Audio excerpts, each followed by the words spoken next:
मित्रांनो नमस्कार. मुख्यमंत्री माझी लाडकी बहीण योजनेचा लाभ मिळवण्यासाठी अनेक जण अर्ज करत आहेत. ऑनलाईन ऑफलाईन पद्धतीने त्यांचे अर्ज भरत आहेत. ऑफलाईनचं एक वेळेस ठीक आहे, पण ऑनलाईन अर्ज सबमिट झाल्यानंतर त्यामध्ये जर काही चेंजेस करायचे असतील, कोणाचं नाव चुकलं असेल, कोणाची डेट ऑफ बर्थ चुकली असेल, कोणी चुकीचं डॉक्युमेंट्स लावले असेल किंवा कोणाचे हमीपत्रच अपलोड करायचे राहून गेले असेल, काय करावे असे अनेक प्रश्न समोर येत होते. पण आता आजपासूनच नारी शक्ती हे ॲप अपडेट करण्यात आले असून आता जमा झालेल्या अर्जामध्ये तुम्हाला एक वेळ, लक्षात ठेवा फक्त एका वेळेस दुरुस्ती करता येणार आहे.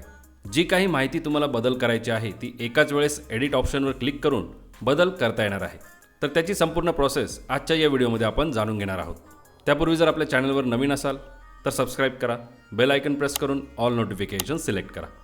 सर्वप्रथम तर तुमच्या मोबाईलमधले नारी शक्ती दूत हे ॲप तुम्हाला रिइन्स्टॉल करावं लागेल. म्हणजे जे ॲप तुमच्या मोबाईलमध्ये आहे ते अनइन्स्टॉल करा, किंवा जर तुम्हाला प्ले स्टोअरमध्ये या ॲपच्या समोर अपडेटचे बटन दिसत असेल तर ते अपडेट करून घ्या. अन्यथा तुम्हाला ते अनइन्स्टॉल करावे लागेल आणि पुन्हा एकदा इन्स्टॉल करावे लागेल. ॲप इन्स्टॉल झाल्यानंतर ते ओपन करा. सुरुवातीला तुमच्याकडे तुमचा मोबाईल नंबर मागितला जाईल. मोबाईल नंबर एंटर केल्यानंतर एक OTP पाठवला जाईल. तो OTP एंटर केल्यानंतर तुमचे अकाउंट लॉग इन होईल.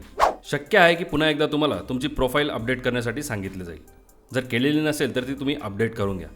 आता या ठिकाणी मुख्यमंत्री माझी लाडकी बहीण योजना नवीन अर्जाच्या खालीच केलेले अर्ज यावर क्लिक करा.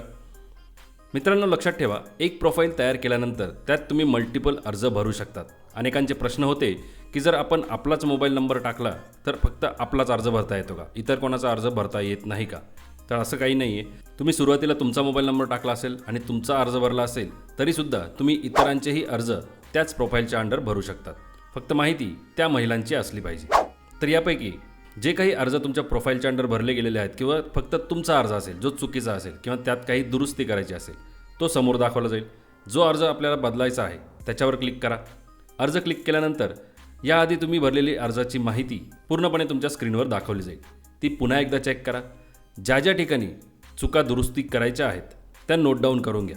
कारण इथे फक्त हा जो एडिटचा ऑप्शन आलेला आहे तो फक्त एकदाच दुरुस्ती करण्यासाठी आलेला आहे. म्हणजे तुमच्या अर्जात ज्या काही चुका दुरुस्ती करायच्या आहेत किंवा जे काही बदल करायचे ते तुम्हाला एकदाच करता येणार आहे. असं नाही की तुम्ही एक फील्ड चेंज केली, सेव्ह केला, परत एडिट केला, परत दुसरी फील्ड चेंज केली, परत सेव्ह केला, असं होणार नाही. एकदाच एडिट ऑप्शन ओपन होईल. त्यात सगळे चेंजेस केल्यानंतर तुम्हाला तो अपडेट करता येणार आहे. आता एकदा का तुमच्या चुका नोट डाऊन झाल्या, राईट हँड साईडला वरती ऑरेंज कलरमध्ये तुम्हाला एडिटचा ऑप्शन दिसेल, एडिट बटन दिसेल, त्यावर क्लिक करा. त्यावर क्लिक केल्यानंतर नारी शक्ती दूत या ॲपकडून तुमच्या मोबाईल डिव्हाइसचे लोकेशन ॲक्सेस करण्यासाठी परमिशन मागितली जाईल. बऱ्याच लोकांना अर्ज सबमिट करतेवेळी लोकेशन रिक्वायर्ड हा एरर देत आहे. माझ्या मते हा एरर याच्यामुळेच असावा. जोपर्यंत मोबाईल ॲपला तुमच्या डिव्हाइसचे लोकेशन भेटत नाही तोपर्यंत तो पुढे जाणार नाही. त्यामुळे जर तुमच्यासमोर असा पॉपअप आला की नारी शक्तीदूत हे मोबाईल ॲप तुमच्या मोबाईलचे किंवा डिव्हाइसचे लोकेशन मागत आहे, तर इथे व्हाईल युझिंग द ॲप यावर क्लिक करून ती परमिशन तुम्ही अलाउ करा. लगेच तुमच्या स्क्रीनवर असा मेसेज दिला जाईल. भरलेल्या अर्जामध्ये फक्त एकदाच बदल करता येईल. आता इथे ओके क्लिक करा.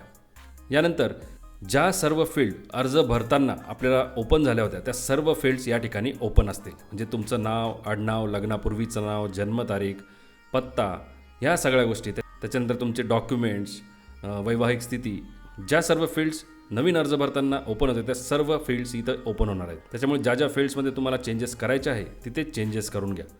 सगळ्यात महत्त्वाचं म्हणजे अर्जदार महिलांचं नाव आणि अर्जदार महिलांचा सध्याचा पत्ता हा त्यांच्या आधार कार्डप्रमाणेच असायला पाहिजे.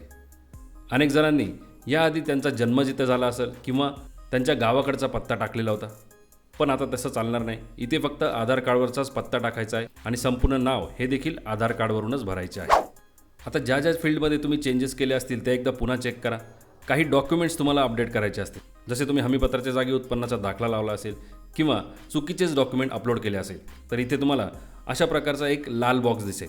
तो बॉक्स म्हणजे डिलीट ऑप्शन आहे. त्यावर क्लिक केल्यानंतर जे काही डॉक्युमेंट अपलोड झालेले आहे ते तिथून हटवले जाईल आणि पुन्हा एक नवीन डॉक्युमेंट अपलोड करण्यासाठी तुम्हाला ऑप्शन दिला जाईल. तर याआधी डॉक्युमेंट अपलोड केले त्याचप्रमाणे इथे नवीन डॉक्युमेंट अपलोड करा जर करायचे असतील तर. आणि हे डॉक्युमेंटही तुमचे अपलोड झाले की पुन्हा एकदा खाली ॲक्सेप्ट हमीपत्र डिस्क्लेमर या बॉक्सवर टिक करायचे आहे. त्यामुळे ऑनलाईन हमीपत्र या ठिकाणी तुम्हाला वाचता येईल. त्यातले सर्व पॉईंट्स वाचून त्याखाली स्वीकारा या बटनवर क्लिक करा, म्हणजे तुमचे हमीपत्र ऑनलाईन सबमिट केले जाईल. खाली जाऊन अर्ज अपडेट करा असा ऑप्शन तुम्हाला दिसेल.